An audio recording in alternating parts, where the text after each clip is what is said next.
suppose that we have 5 dashes. So these are the dashes. So altogether, there are 5 dashes. And then there are 1, 2, 3, 4, 5, 6, 7, 8. And then there are 8 dots. Okay.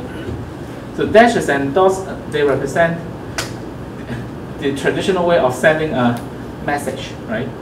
So like SOS is like do, something like this. So dot dot dot dash dash dash dot dot dot, something like this. This is S dot dot dot dash dash dash O and the dot dot dot S. So okay, so these are for sending messages. And this time, okay, if I ask you to use all of them, so there's 13 symbols together for arrangement, then you will easily tell me. So the number of different arrangements are 13 factorial divided by 5 factorial and then 8 factorial, right? But I don't ask you directly a question like this. This time, let's say, out of these 30 symbols, we can only select 7 of them.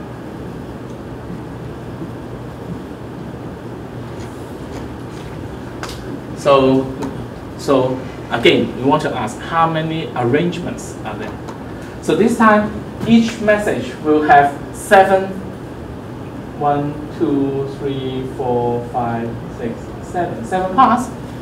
They can all be dot, dot, dot, dot, dot, dot, but they cannot be all dashes because you can only have 5 dashes to use. Is that okay? And now, we want to ask how many different ways or how many different arrangements we can find. Okay, here, select 7. Yeah, it looks a bit complicated. If you try to do something like 13, choose 7 and blah blah blah, then probably you will go wrong. This is not like 13 choose 7, right? This is not like, yeah. So I can give you, maybe you already know the answer, but I can give you a hint. So this is a tricky question. This is a simple question, but tricky, only tricky. It's like the same problem as I've asked you. So you have 5 Chinese books, 7 English books, and then 10 French books. How many ways to select 2 books of different language? And if you still remember, how do we solve that? We use rule of sum and rule of product together. Okay, we divide things by cases, and then for each case, we attack it individually. So this is the same. Okay.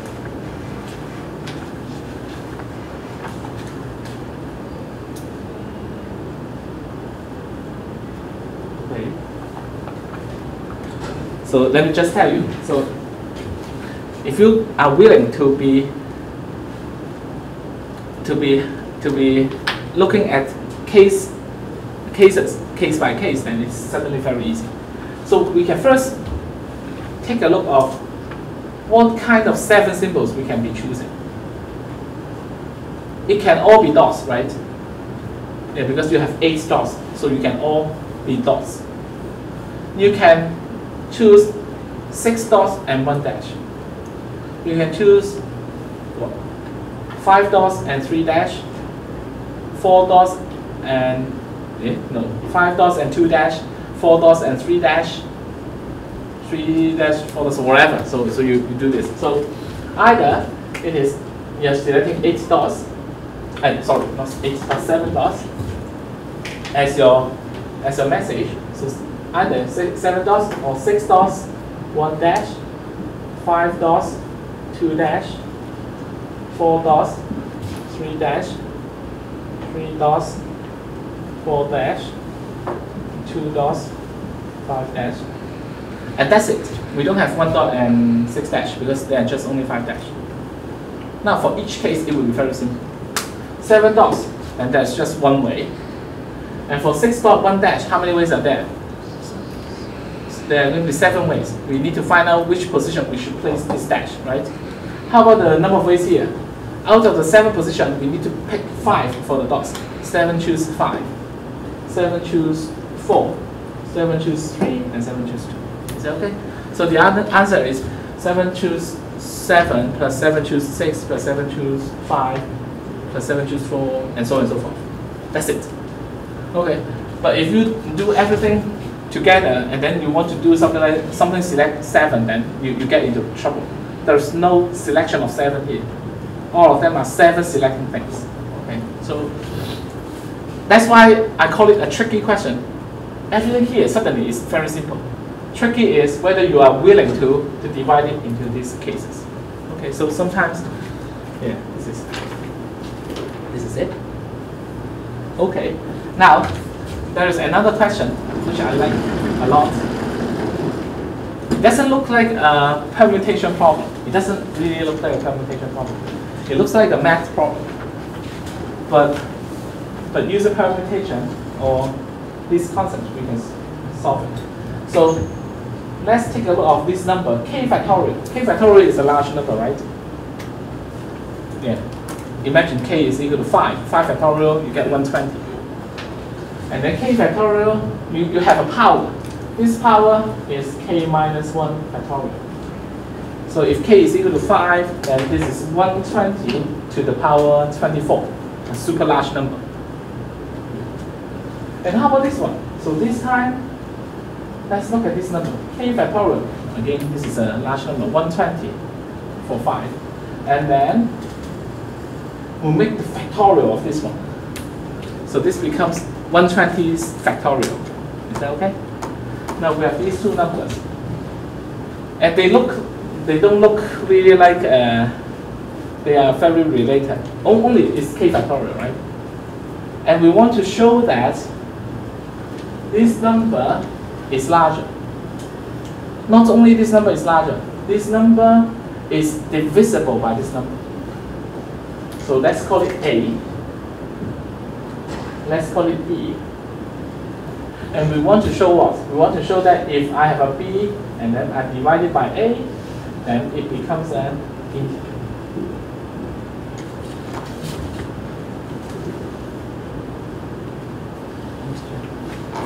Now, of course, you may look at it like, oh, it looks like induction type. You have a k, and then perhaps if I can show the case that k equals to 5 is correct, then I may be able to show k equals to 6 is correct, and so on and so forth.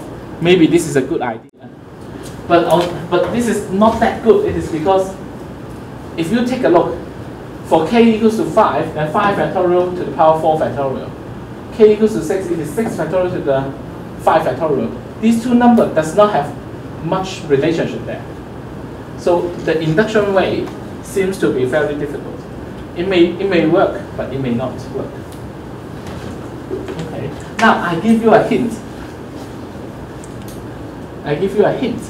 So we want to show that this is an integer, right? So let's write down what is exactly going on. Okay. So what is B? B is k factorial's factorial, right? A, k factorial to the power k minus 1 factorial. So we can write it in a complex way like that, but we can also write it in a different way. This is k factorial. We have another k factorial. We have another k factorial. We have so many k factorial. Every one of them is k factorial. How many of them? How many of them? How many of them? Altogether, how many? Very good. K minus 1 factorial of them. Good. So there are k minus 1 factorial of them. Okay? Now, so this is b over a. B divided by a. And we want to show that it is an integer.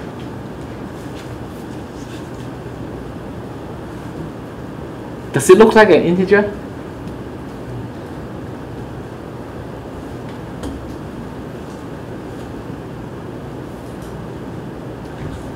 Let me give you another case. So let's say 10 factorial. This another example. Divided by 5 factorial, 3 factorial, 2 factorial. Is it an integer? Is it an integer? Why? How about this? How about 12 factorial divided by 3 factorial, 2 factorial, 7 factorial? Is it an integer? Or how about another number?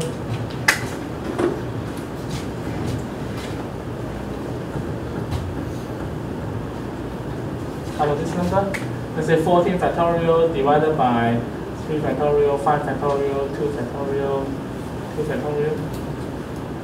Is it an integer? Is it an integer? Why? Why is it an integer? Is it an integer?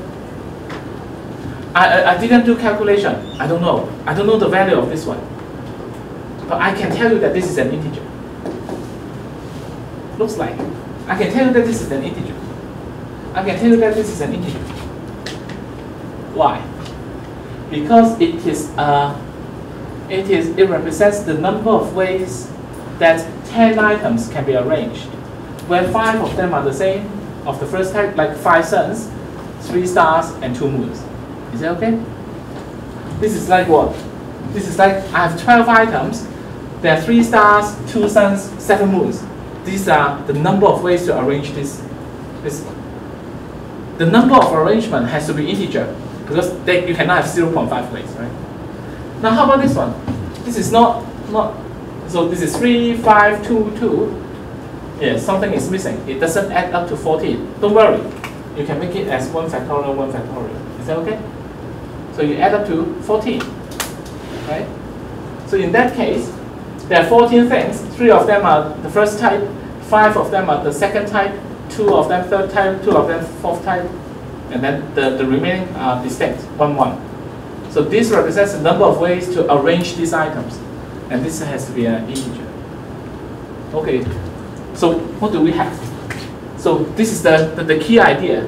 If the sum of this number, if 3 plus 2 plus 7 is less than or equal to the top of this one, 12, then this represents, this is an integer. Here, just do simple counting. The top part is this k factorial. K factorial, right? And then the bottom part is k, k, k, k. So is it true that k plus k plus k plus dot dot dot dot plus k is less than or equal to k factorial? So this is a question that we want to ask. How many k's are there? So there are k minus 1 factorial of this k. Okay? And excellent.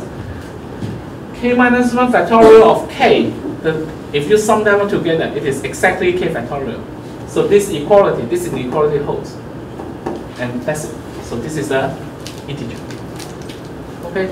This is a very elegant proof for this special question. I don't know we can create another question like this, but very elegant. It doesn't look like a combinatorial problem.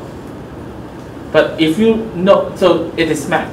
So if you know more things, you can use more different ways of proving the same thing. So at the beginning, if you have not seen this kind of proof or this kind of questions before, then this looks really like an induction problem. But if you try induction, then you get hit into a wall.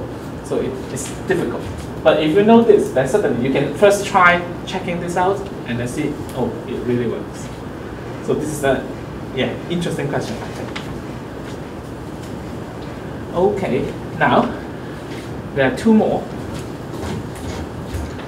questions related to permutation.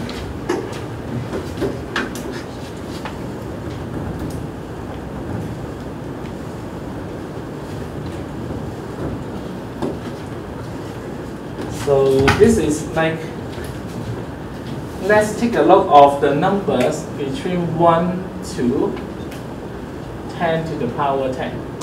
So what is 10 to the power 10? 10 to the power 10 is, so 10 to the power 10 is you have a 1 and then you have many zeros. 1, 2, 3, 4, 5, 6, 7, 8, 9, 10. There are 10 zeros, right? And then, so there are these many numbers. Question here is,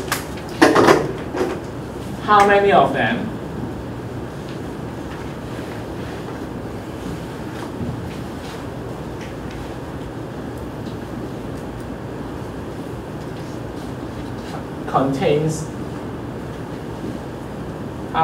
contains the digit 1 inside?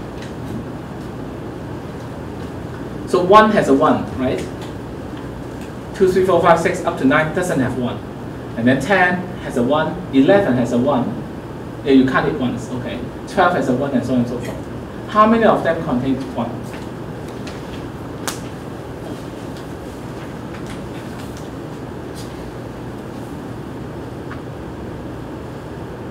So if it is from 1 to 10, then you will get the answer should be 2, right? If 1 to 100, oh, 1 to 100, I don't know. 1 to 100, you should be counting 1, you should be counting 10, and then 11, and then 12, 13, 14, 15, 16, 17, 18, 19. And then you should count 21, and then you should count 31, and then 41, 51, 61, 71, 81, 91, and then 100. Okay, I don't know how many of them. So how many of them? How many of them? I don't know. It's like how many of them? Let's see. So it's like 20 of them. Is it? So from 10 to 19, there are 10 of them. And then you have 1, and then you skip 11. 1, 21, 31, 41, 51, 61, 71, 81, 91, and then also 100. So there are another 10 of them. So altogether there are 20 of them. Okay, the first one is 2, the next one is 20. Oh, looks like the third one. 200? No, it's not. Okay, now this is also a tricky question. Let me tell you a hint, which certainly makes this problem much easier. Okay, the hint is, let's don't count this one. Let's count how many of them does not contain 1.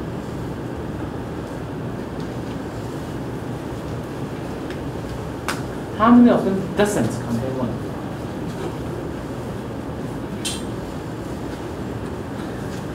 Let me still make this a little bit easier.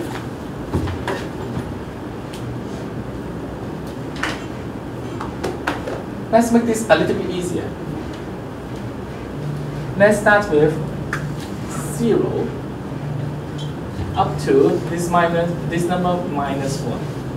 So we are still looking at the same number of numbers.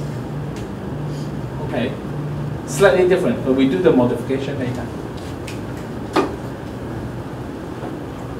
What is this number? This number is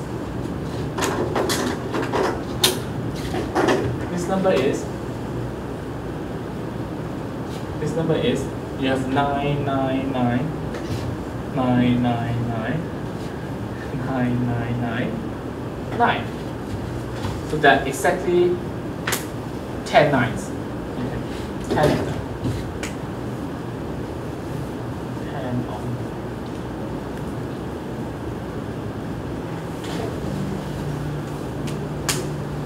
So how many of them doesn't contain a 1?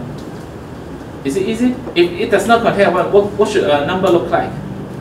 Perhaps it is like 2, 3, and then 4, 5, 6, 6, 7, 1, 2, 3. No, this contains a 1. Maybe it looks like 7, 8, 7, 8, 7, 8, blah, blah, blah. Okay? So it doesn't contain a 1. What does it mean? It means that every digit must be 0, 2, 3, 4, up to 9. Right? Okay.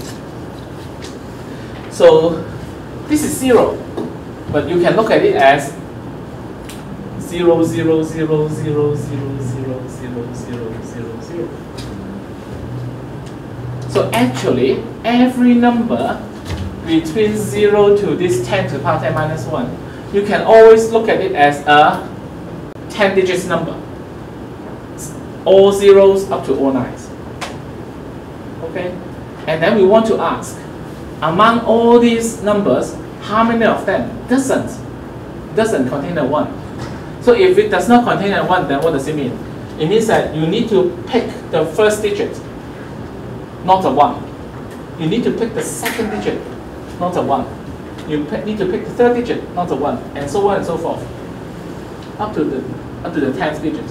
For instance, I can pick the first digit as 0 because it is not a 1.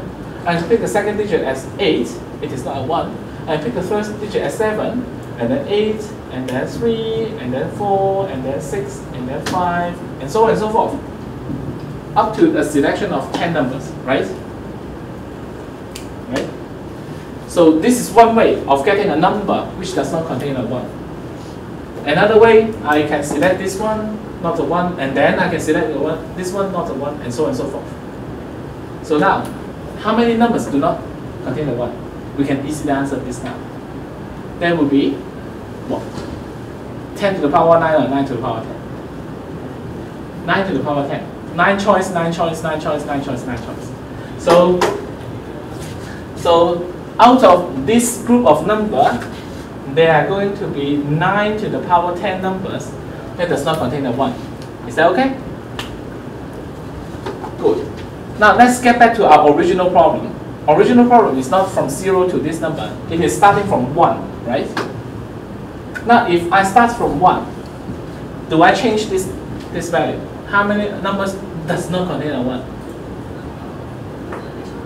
Yes, it changes, minus 1. Because we are omitting the 0. 0 is one of the answer that does not contain 1 here.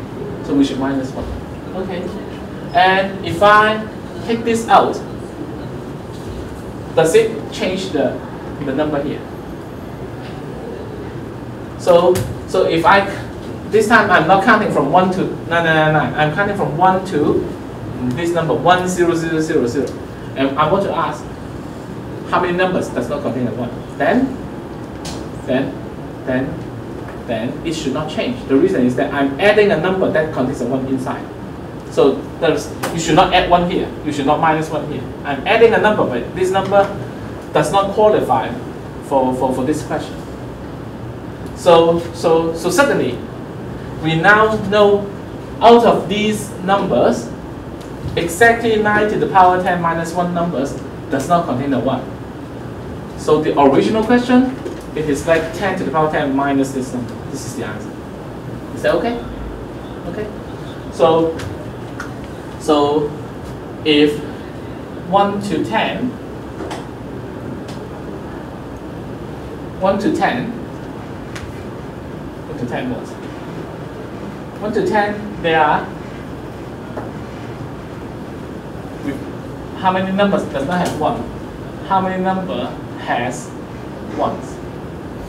So using our formula, the number of numbers that doesn't have 1 will be 8 of them, because it is 9 to the power 1 minus 1, 8 of them.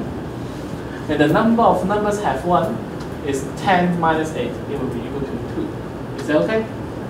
If we count things from 1 to 100, the number of numbers that does not have 1 is 9 to the power 2 minus 1. So it is 81 minus 1. Is that okay? So we get 80 here. And altogether there are 100 numbers, so there are 20 of them will contain a 1. Is that okay? So this looks like 220. You guess 200, but it's not correct. So for the third case, from 1 to 1000, how many doesn't have 1? It will be 9 to the power 3 minus 1. So what is 9 to the power 3? 729. Okay, 729 minus 1 is 728. Is that okay? Oh, this number looks like interesting because it is a permutation of this one. Is it? No, 8. Sorry. So this is going to be 272. Is it okay? Is that okay? So this is it. Okay. Let me talk a little bit more before we take a break. So I believe you all are tired. Let me tell you the question, and then we take a break, and then we talk about the question after. So this is this problem. So this is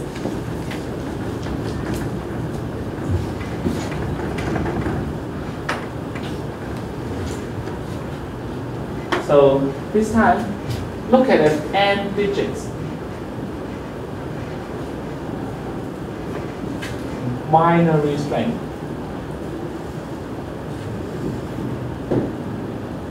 So we look at n digits binary string. So binary string, you can choose 0 or 1 in each position. And then we want to ask how many